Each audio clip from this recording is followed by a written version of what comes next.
We're going to start this hour with a brand new update in an ongoing series that we've been investigating for you. This is our Lost Ground series regarding landslides and specific focus on the western North Carolina area, given all the history there with not just the landslides, but also with Helene and what we saw.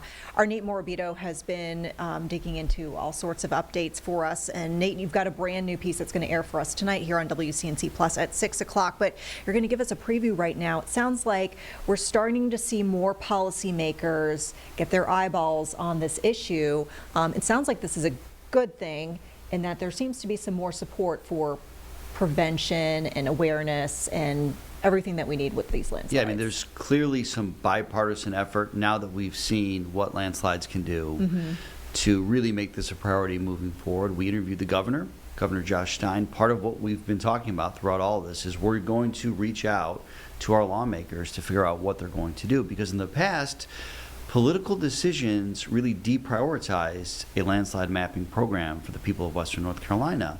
And what that effectively did is it delayed the program for 8 years, meaning about 8 counties went unmapped for past landslide activity before Helene. And what that means is when Helene hit, there were people living in most Western North Carolina counties who did not realize there may have been past landslide activity on their property. Why that matters is because scientists say that's a reliable indicator of if a landslide can happen again at or near a property. And a big problem with all this too, Vanessa, is it's generational. You kind of forget about this over generations, that a landslide maybe happened however many years ago. And part of what we really wanted to drive home is the reality these people experienced, so that it will live on long after this terrible disaster, which claimed at least 31 deaths just from landslides. So we want to show you some video that was captured by a family who had no clue their property was at risk of a landslide. They live in Newland. They're moving to Mitchell County, which also is not mapped for landslide risk right now. And I want to give a trigger warning because this is very difficult to watch. In reality, there are kids there. This is the first of many landslides on their property. Thank goodness they all survived. This entire family of 4 survived. But this is the reality. They know a storm's happening. They live well away from floodwaters. And then they look in the back of their property, and this is what they see. Oh, get in the house. Oh, go! Get upstairs. Get that down.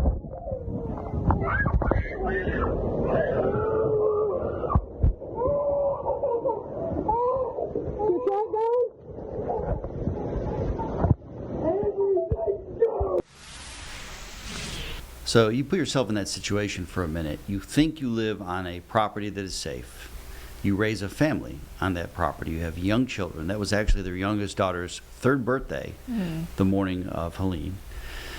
And next thing you know, the mountain is crumbling towards you, and they're running upstairs. They ended up being trapped in that house.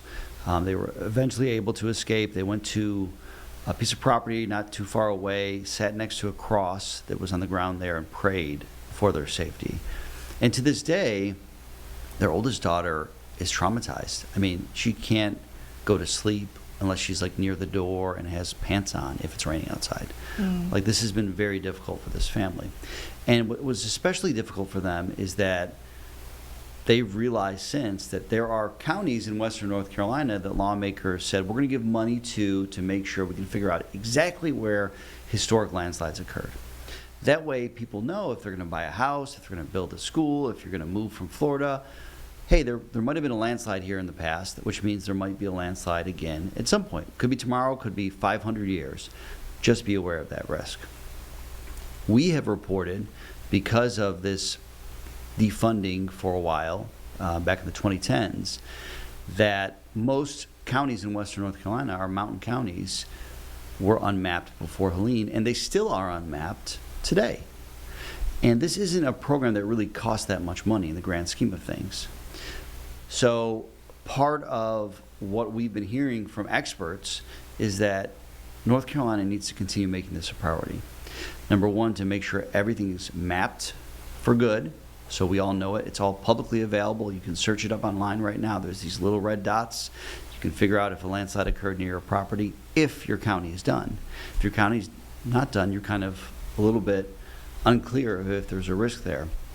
And not only that, there's a plan to create an early warning system.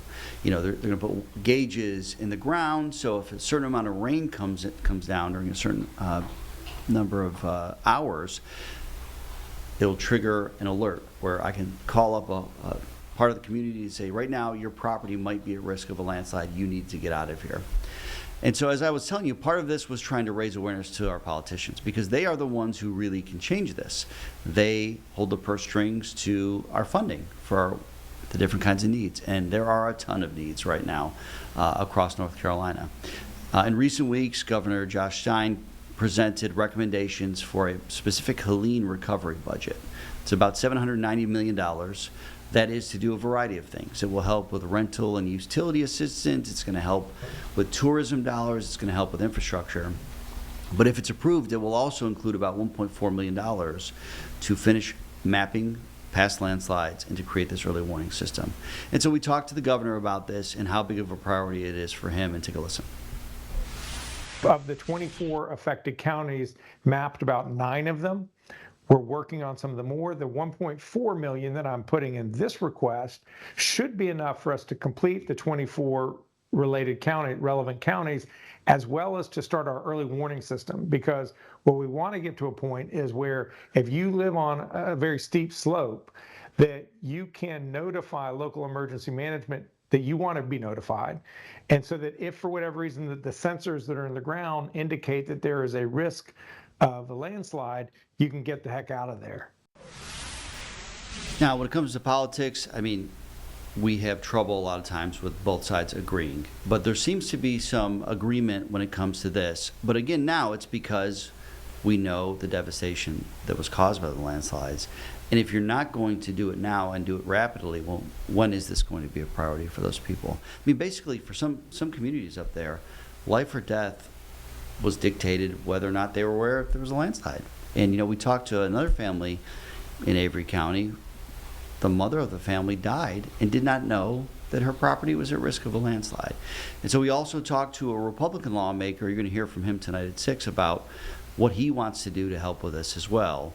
He represents several counties, most of which are not mapped for landslide risk, past landslides, those kind of things.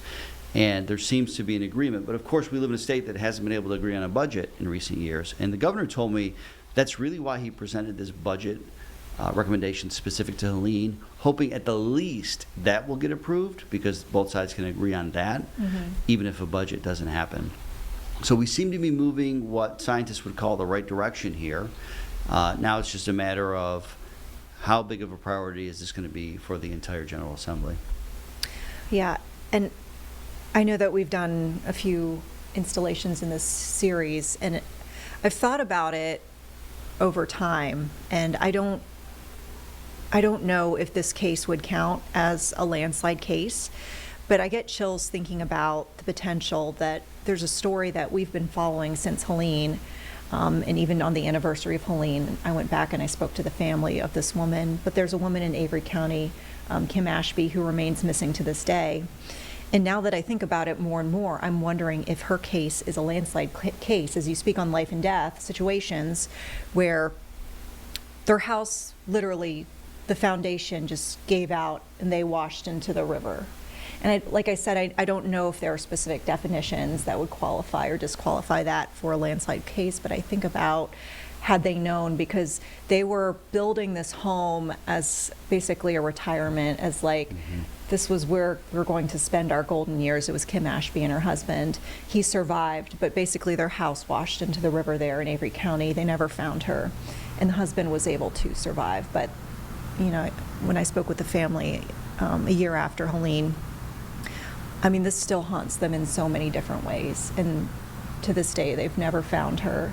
And so that little bit of closure that they could have is not coming. And I think about that, if that case would qualify. But I think it just illustrates, whether it does or not, just how important knowing could be for these families who are choosing to live in these areas and these properties, thinking this is going to be an oasis or a haven for them.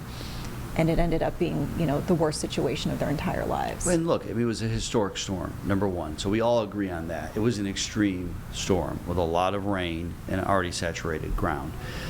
But at the same time, we spoke with UNC Asheville researchers who've done research, who've talked to people who live there, who would have never thought that a landslide could occur there. And that's a problem. And I think most people will agree that that's part of the reason government exists, is to make sure that at a baseline we're protected, we're making the right decisions. I mean, you're not going to buy a home in a floodplain without flood insurance nowadays, right? So when you look through this stuff, this isn't just a North Carolina issue either. I mean, this is half of the country has susceptibility for landslides, and I don't believe people know it. And when you have so many people die, and we use that at least 31 people. I mean, they've gone through and they talked to the medical examiners. They reviewed notes to try to figure out if they could actually associate a death with a landslide. In those cases, I believe they had remains for all of those people. And in this case, we have someone who's still missing. You have to realize that people are like putting a flag down the ground. They're not just saying we're building a house. They are building a future, and a lot of times it's for generations. And just think about that one family, the Craig family in Craigtown. I mean, almost a dozen family members were killed in a landslide. And, I was down in that area previously as well, and, there's a creek there, and yes, the creek flooded. But there's also the mountain, the mudslides that happen, and the mountain releasing. And there's nothing you can do in that situation. You are at the mercy of whatever the earth is going to do. So if you're going to buy a piece of property or move in, you should at least be able to dictate yourself, hey, is this worth the risk? Am I comfortable with this risk? But if you don't even know there is a risk, oh my gosh, I mean, it just haunts these people. And I have to tell you, the Hicks family who's in our story tonight at 6, the Gwynn family who we've talked to before Melissa Gwynn died, I said, what would you ask these politicians if you could? And we asked their questions to lawmakers because they really need to hear them. And Alicia, who you're going to hear from tonight at 6, says basically, we are begging. You have to make this a priority for us. You've got to find the money to do this. It's too important. And thank goodness they survived, but they are well aware that so many others did not. And just a little bit of information could have changed that. And remember that family that lives in Yancey County now? They were going to buy in Chimney Rock. Yeah. And they had maps there already in Rutherford, looked at it, hired a consultant, and realized there was a past landslide there. They did not move there because of it. And during Helene, a landslide happened, and it would have killed them, would have wiped out their family. So just think about the weight of that. And I'll tell you, this morning, Governor Stein met with his advisory committee on Helene recovery. This was brought up as other things as well. I mean, the short session starts tomorrow, so condensed time for the General Assembly to get to work. But this is clearly a top priority, and they've got to balance it with all the other state needs that we have right now. This one's clearly life or death, and I think people might say, well, when's the next landslide going to happen? It kind of doesn't matter, because it could happen at any point. And look at our wild weather we're having right now. I mean, it's just been the drought conditions we have right now here. You don't know what really to expect is going to happen here. And so we don't know if another historic rainstorm and hurricane could be hundreds of years. But we have families that are living in remote sections of our state thinking that they're safe. And this is a simple way to just remind them, you may not be as safe as you think you are. Doesn't say you should move. But if you're going to build there, maybe you should take some other, a couple of other steps just to add an extra precaution for your family. Or maybe you shouldn't live there at all. That's ultimately up to the families. But you got to know that. And I know that in some counties it was completed already, and even those people that lived there didn't know it. It wasn't communicated well enough to them. So this is a real learning example where we all need to kind of figure out what can we do to protect these people moving forward, because they matter. And that's what Alicia Hicks says. She goes, we matter, our community matters, and they do not want to be forgotten. Yeah, I'm so glad we're doing this series. And you mentioned, Nate, that it's going to be at 6 o'clock that folks can watch your piece. Yep, and you're going to hear from the governor a little bit more at 5 o'clock too. I'll be on there at 5 as well. Fantastic. All right, we'll see you then. Thank All right, you. thank you.